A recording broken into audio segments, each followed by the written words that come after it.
First rule in this world, baby, don't pay attention to anything you see in the news. Yeah, yeah. Trey 600, oh. 3600, Trey 600, oh. I saw that you had in the DVD. You made Youngster. Yeah. That's my bro. That's my nigga. Like Yungstar and them is what made me like I tell niggas all the time, man. You gotta if you a local like my company called Anytime USA. It's called Anytime USA. You know what I'm saying? Because when I used to travel, I used to hear all the rappers say the same shit. You know what I'm saying? Uh, oh, the DJs don't play it. These niggas ain't real street. There's a bunch of hate. So I was like, man, what I'm gonna do is I'm just get all the player niggas, all the real DJs, they on the hate shit. We gonna get a whole unit. But I realized it was the same shit in my city. It was the same shit in this city. You feel what I'm saying? And so I tell artists all the time to leave your town and see what's big because when I saw Yungstar and I saw Den for Straight Profit bring 1,000 CDs with no jewel case, no cover on it, and do them at $10 a pop to beating down the block knocking pictures. I saw the whole little Troy shit go, you know what I'm saying? So when it came to Yungstar, like I started hanging like when my parents left to Atlanta, I told myself I had to get a job in the music business if I was gonna be successful. So I applied at Mars, which is Guitar Center now, and Music Mania, not knowing it was a legendary store. So all the SUC rappers used to come in there, you know what I'm saying? So I started fucking with them niggas. Like, but when I was young, all the CEOs took a liking to me, you know what I mean? Like Patrick Lewis from Jam Down, Den, like they used to have me in label meetings and shit. Like, you know what I'm saying? With Slim Thug, ESG, we had their album out there. I'm in record meet. I look a young nigga, little kid, bro, like 19, 20 years old, 21. And but yeah, Yungstar, so that whole uptown movement, the Zero versus the World, like we was all that uptown. I'm recording all that shit. I used to drop Yungstar off in my car. Big Kool-Aid, James Lemon, all them niggas, man, my partners, bro. Like, you know, I owe H-Town because H-Town showed me that rap ain't just no hobby, my nigga. When you see niggas that y'all was broke, nigga, and you dropping these niggas off, and now these niggas coming down and motherfucking sprinters, and that sprinters, what you call them shits, man, I forgot what that nigga had got, man. That shit was different. Nigga, didn't had expeditions and shit, you know what I'm saying? With spinning wheels and TVs and shit. Like, that shit make you a believer, bro.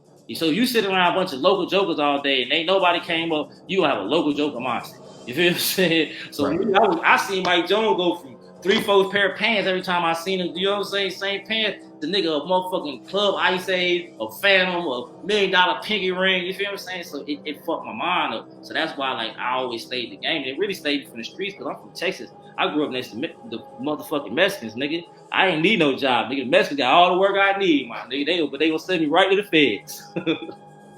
For real, we gonna do it big in my hood, nigga. Right. You feel me? But yeah, Young and it was my nigga. The whole wanted to be a baller when I was working at Music Mania. You feel what I'm saying? I met all them niggas. Like my first major deal I had on the table was a group called $1 Million Players. And like if you did a story of my movie, nigga, so the nigga named I talked about him earlier, TJ Music. I met TJ. He was like the biggest like producer in the city at the time, one of the biggest young niggas.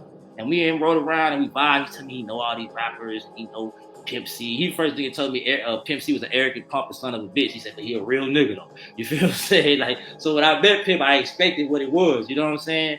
And so one Texas Relays, motherfucking nigga, like all the screw tapes used to be behind the counter. So it was like, nigga, it was like a movie. Like, I turned around to get a screw tape with somebody, and the whole SUC was in the motherfucking building, bro. You feel what I'm saying? Nigga, jammed down. I was like, nigga, so I didn't want to use my prime code, man. I was a young nigga with a prime code. I had my cell phone at a young age. And so I went and used the Music Mania phone. I didn't want to use my minutes. You know what I'm saying? I said, nigga, TJ, you say you know all these people. Come down. Let me see who you know. Man, nigga, everybody. So it was crazy. This is how I met Lil Flip. So before we were signed, we took the deal with Jam Down. We were signed to a record label called Def South Records. Some nigga named like Ronnie Thompson. And before Def Jam South, right? And so Ronnie managed Cino from the Botany Boys. So we was on the Third Coast Born tour. $1 Million Players straight out of Austin. Nigga, I'm talking about nigga, the album was crazy, bro. I'm talking about we had some live ass shit, nigga.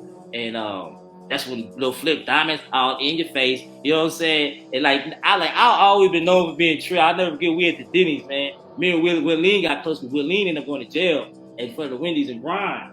And nigga, we in the Denny's and shit chilling, nigga, Cino, his wife, everybody. And Jaime come in there and say, Yungstar, come here, man. You look like Lil Flip, man. Oh, we gonna go fuck these hoes. You gonna tell me you Lil Flip. Man, I said, man, my name's Sean P. I'm from South Austin. I ain't never gonna impersonate that nigga. Right. You see, all they died. They were like, who's this young? This young old in the bar. I should have would have fucked them over. I ain't gonna lie. You know what I'm saying? But I'm on my trend shit, nigga. So anyway, that's when I met Flip. But around that whole time was when the Wanna Be a Baller popped off. You know what I'm saying? Like it was just crazy. You know what I'm saying? And so at Music Mania, we played the CEO Jam Down, the $1 Million Players album. He's like, man, I want to sign y'all to Jam Down. You know, and this is crowd. I ain't like you sucking niggas. Like I really got to prove before I told this story. So I got one of my big homies, my mentors. This nigga was so cold. Like a lot of y'all don't know, the Asian nigga from 2 Live Crew is from Austin. So one of my mentors, this is how cold he was in the city. He was on tour with Luke and 2 Live Crew. So this nigga put out an independent album called Baby Luke, right? Nigga did probably like 50,000 units at $10 a pop through the math. Just emulating Luke, right? You know what I'm saying? Just because niggas buy this shit, right? Nigga overseas, wherever, right? So when Troy came out, he put a little Troy out, like a Baby Troy album or something. So on the Baby Luke album, the nigga Terrence that was in the group, he used to just sound like Mason shit. So he was on the record sound like Mason shit, woo woo. You know what I mean? So what happened was, like, I'm on the road with these niggas, like Wanna Be a Baller's biggest, we on tour, Yungstar popping off. So Yungstar started like telling Troy he wanted some more bread. Like, I got 2 verses. He really was. He was to start a show. So nigga Troy and them did some shit. This is the first heartbreak I ever had in the music business, bro. And I'm gonna tell you the second one after both these stories match up, right? So what happened was, so bam, we wait. You know, anybody that knows a contract, that shit takes some time. You dig what I'm saying?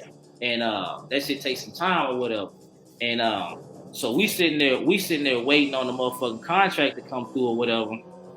And we waiting on the contract to come through. And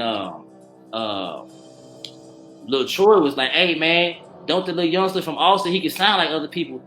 Can he sound like Yungstar? He's like, yeah. So the nigga did the Yungstar remix, the Wanna Be a Baller remix. It never came out, and it was crazy. They like, well, you got some good. I called the OGs. They was like, man, we forgot about that. It was my homeboy, E40, Nelly, and Jermaine Dupri. You feel what I'm saying? My nigga was finna be on the remix. So the nigga, when he went harder, he said, got cheese to invest, switch my prime code to Sprint PCS. Like, nigga ate on that hoe. He was cold now, right? So TJ called me out. At that time, I'm living in Atlanta, right? And I'm living in Atlanta, and TJ called me and says, it's all over. Jam Down don't want to sign us no more. Terrence signed for 10,000 a shortstop piece and Chase to do the verse. So that was the first deal. Like, I lost. It was like a heartbreak. Like, you gotta think about Austin rap music. If we would have signed a Jam Down back then, right? They would have pushed us. Like, we would have been the biggest. You feel what I'm saying? Like, we would have a whole new story.